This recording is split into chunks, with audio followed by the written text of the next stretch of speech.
Right? When you drive home and you open the garage door and you pull in and you drive and creep all the way up to that little tennis ball that hits the windshield. But what do you do when you come home and it's missing? And you don't know where to stop.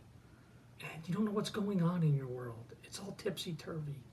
So you stop your car, you get it safe, you get out, you walk in your house, and all of a sudden, everything in your cupboards are out.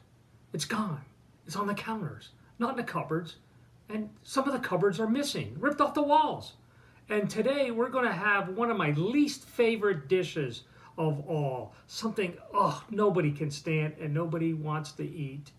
And that's escargot. Now these little bugs, they're nasty, crawling on the ground, slime in the sidewalk. I mean, who wants to eat that? I'm not going to eat that. I got something better for us. We're going to have ShrimpCargot. Oh, instead of the nasty bugs, we're going to have awesome little shrimp cooked in garlic and butter with some cheese on top. Just perfect. So let's come back to that in just a few minutes. My friend BentoBrocke is going to show us how to make it. Hey, BentoBrocke here, and we're going to go ahead and do our ShrimpCargot. So here's our foodstuffs. And you know, I really love shrimp, so I got a heart of shrimp right here. That's 6 of them. Some Havarti cheese, some fresh garlic, or you can use some of the minced garlic in a jar, which I'll probably end up using for this recipe, but I wanted to show off the garlic. And then some butter. I use unsalted butter right up here. You can use salted. Unsalted butter is better because you can control the amount of salt in your dish. So let me go ahead and show you the hardware.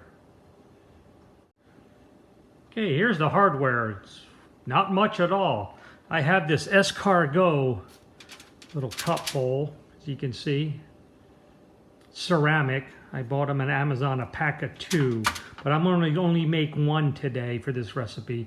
So I have just a little baking pan covered in foil in case there's any splatter when we put it under the broiler, and a cheese grater to go ahead and grate the cheese. I like to do it on the large size, the coarse.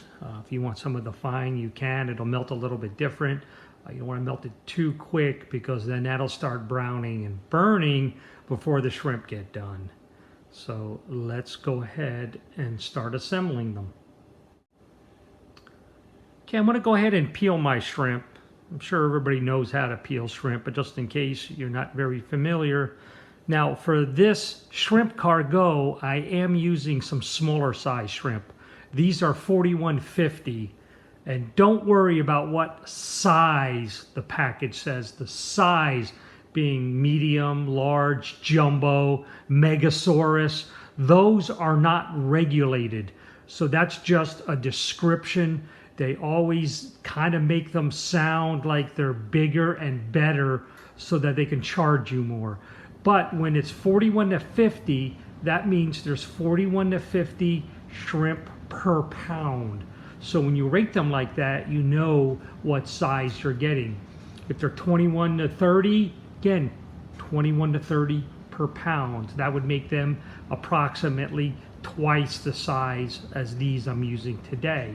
And if you get something with a U, like U15, that means you're getting less than 15, under 15 per pound. And those are usually described as colossal. But again, the name, the description doesn't really mean anything. So don't buy your shrimp by the name or the description. Always go by the number. That's the real way to define the size of a shrimp. So here we are. These are 41 to 50. Again, they're medium, smallish. But again, the escargot or ShrimpCargot platter that we're using, they're not very big to begin with. So now these are regular Gulf shrimp. Okay, they are, luckily, they're split down the middle and then cleaned.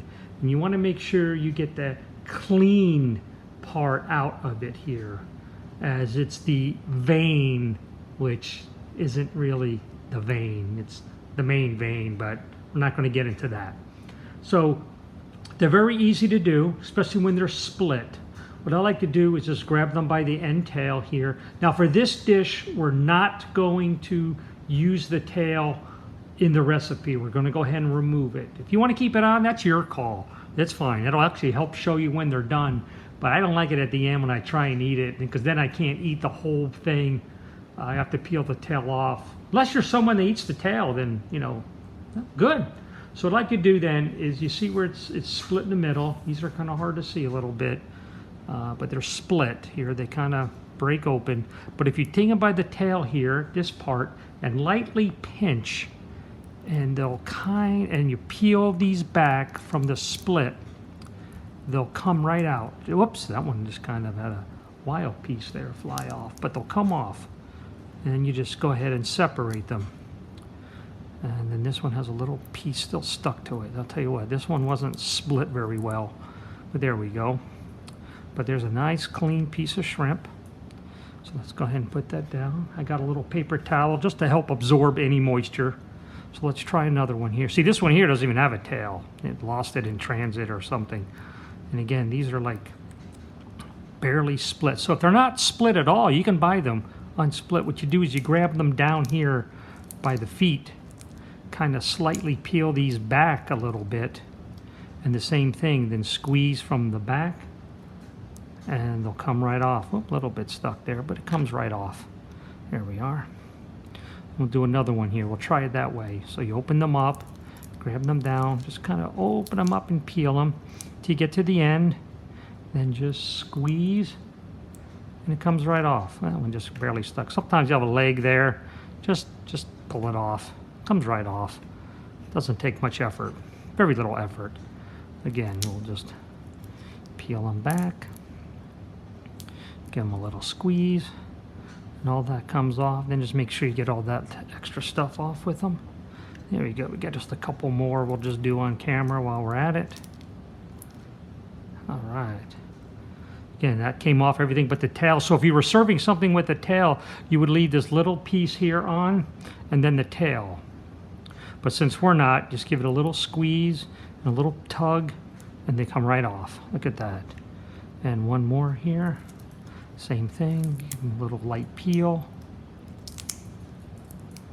Get that off like that. And again, that would leave the tail on. This one's a little easier to see. It's a better coloring. And then you just go ahead and pull, and that's it, and that's the shrimp. And next we're going to go ahead and shred our cheese. I'm not going to show that on camera because that's pretty simple to know how to shred cheese. So we'll be right back with everything ready to go for the final assembly. Okay, let's assemble this. One thing I did forget to mention, I do like to spray my little ceramic escargot dish with a little cooking spray. So I have some, again, no brand specific.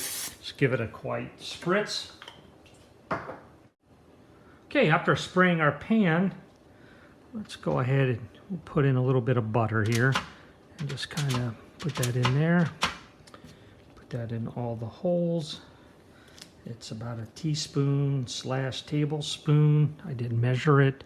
As you saw, I used the big block of butter, not the little sticks. So it's a little harder to measure. Just cut a little piece off, jab it in there.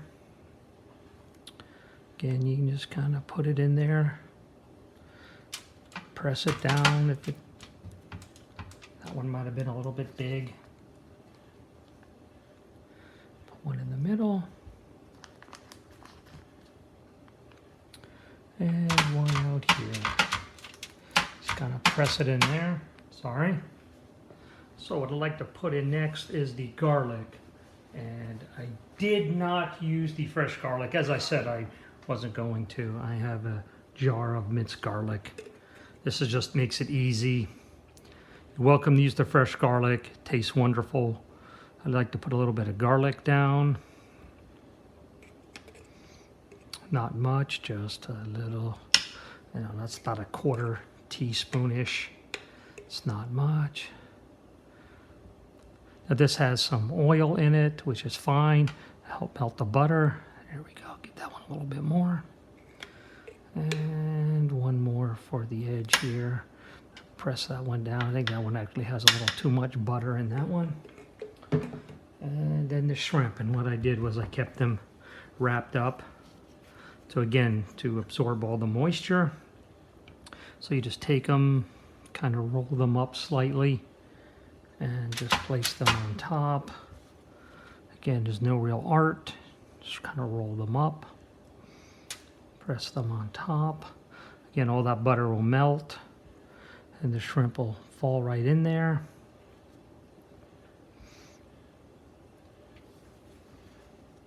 Same thing. That's why we're using these 41 to 50 shrimp, because they fit right in there. You can use some larger ones, but they'll kind of stick out, or you can cut those in half and even use them that way. And then at the end, I shredded the cheese. I like to just go ahead and put them on top of each one a little bit. Don't matter what falls off. Again, that's why we have the foil. And just get a little pinch, put it on.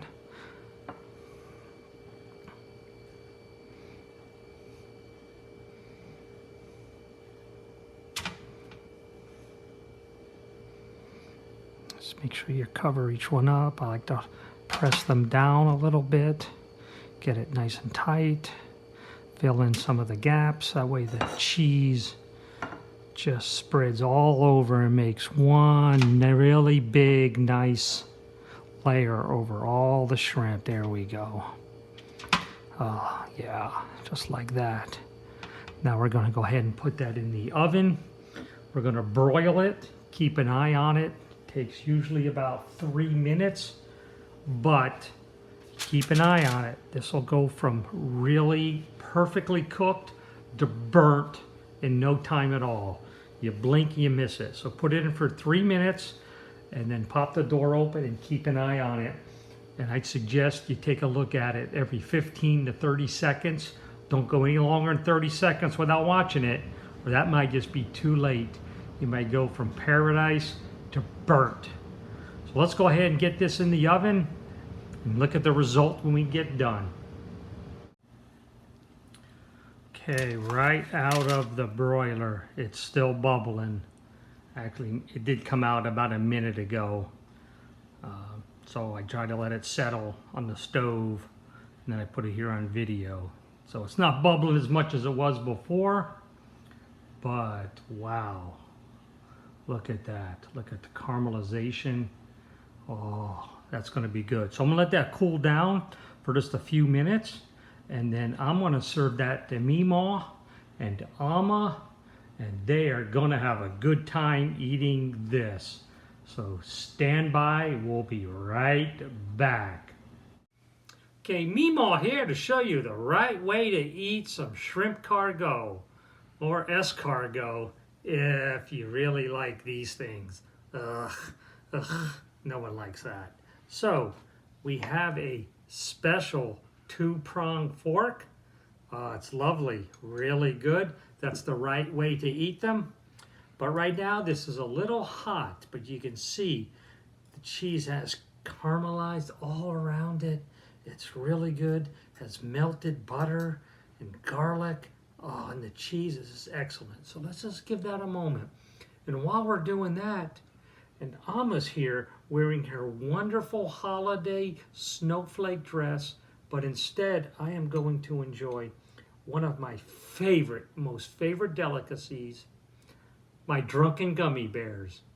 You can see my friend Drunken Gummy Bear actually tell you how to make this on a separate video. And I'll put the link for that in the description below. But while that cools off for just a second, I'm going to enjoy a couple of these. So good. So good. Okay, now back to the star of the show. Here we go. The cheese is melted everywhere. It's kind of hard to pull a shrimp out. Flip some cheese over. Try to separate it here from where it melted together. Wow, that is looking good. And the shrimp, oh, look at that. There it is, the star of the show. Let me go ahead and wrap that up in cheese. Make sure I dunk that in some butter. That and the garlic. Oh my. Let me eat and swallow.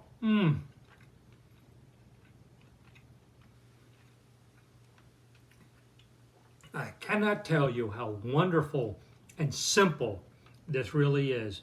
This is something you need to make. Again, I bought these little pans on Amazon. They came a pack of 2. I'm not promoting any product or not. I don't have any affiliation, but I did the same with the forks. But I'm just saying that's the proper way to do them. I'll put the recipe in the description also.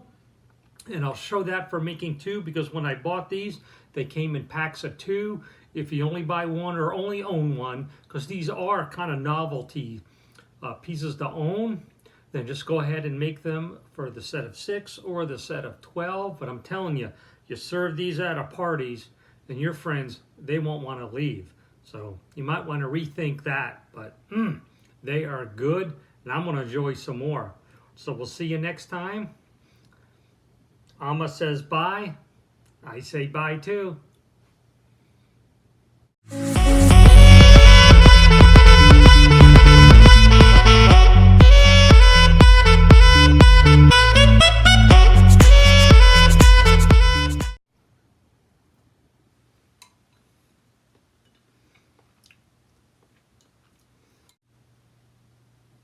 Hi, this is good old Meemaw, and this is Amma. And we're here for one of our favorite videos. Okay. Remember when you come home? No, I don't remember anything. No. Hey.